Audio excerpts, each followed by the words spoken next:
ഒരു ബോർഡിലേക്ക് നോക്കിയപ്പോഴാണ് ഞാൻ അത്ഭുതപ്പെട്ടു പോയത്. ബീഫ് ബിരിയാണി എന്നുള്ളത് പുറത്തൊരു ബോർഡ് കണ്ടിട്ട് കയറിയതാണ്. പിന്നീട് നോക്കിയപ്പോൾ ഇവിടെ ബീഫിൻ്റെ ആറാട്ടാണ്. കബാബ്, ഫ്രൈ, ബോട്ടി, ലിവർ, ഇങ്ങനെ നീളുന്ന ബീഫിൻ്റെ ഒരു ഐറ്റംസുകൾ.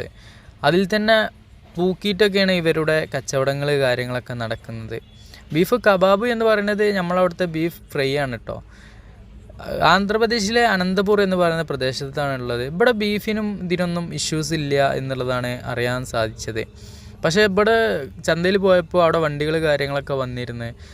അവർ പറയുകയുണ്ടായി, കന്നുകാലികളെ കയറ്റി പോകുന്ന വണ്ടികളുടെ പിന്നാലെയൊക്കെ പോലീസുകാരൊക്കെ വന്നിട്ട് ഇഷ്യൂസ് കാര്യങ്ങളൊക്കെ ഉണ്ടാക്കുന്നുണ്ട്. അതുകൊണ്ട് തന്നെ നമ്മൾ കൂട് കെട്ടിയിട്ടുള്ള വണ്ടികളിലാണ് കൊണ്ടുപോകുന്നത്. മേലെ മാത്രം ലൈറ്റായിട്ട് ഓപ്പൺ ആക്കിയിട്ടുള്ള അങ്ങനത്തെ വണ്ടികളിലാണ് കന്നുകാലികളെ കൊണ്ടുപോകുന്നതെന്നൊക്കെ പറഞ്ഞു കേട്ട്. ഇതുപോലൊരു പാലം കിട്ടും. ഈ പാലത്തിൻ്റെ നേരെ ചോട്ടായിട്ടാണ് ഈ ഒരു കട വരുന്നത്.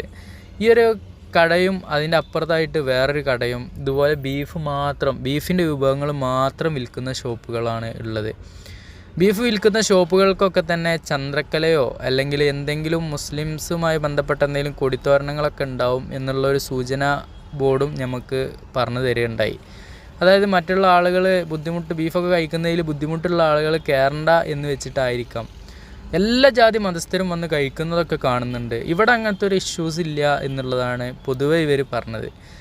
പല ഏരിയയിലും പല ചിന്താഗതിയും പല ബുദ്ധിമുട്ടുണ്ടാക്കുന്ന ആളുകളും ആണല്ലോ, അതുകൊണ്ടായിരിക്കാം ഇങ്ങനെ സംഭവിക്കുന്നത്.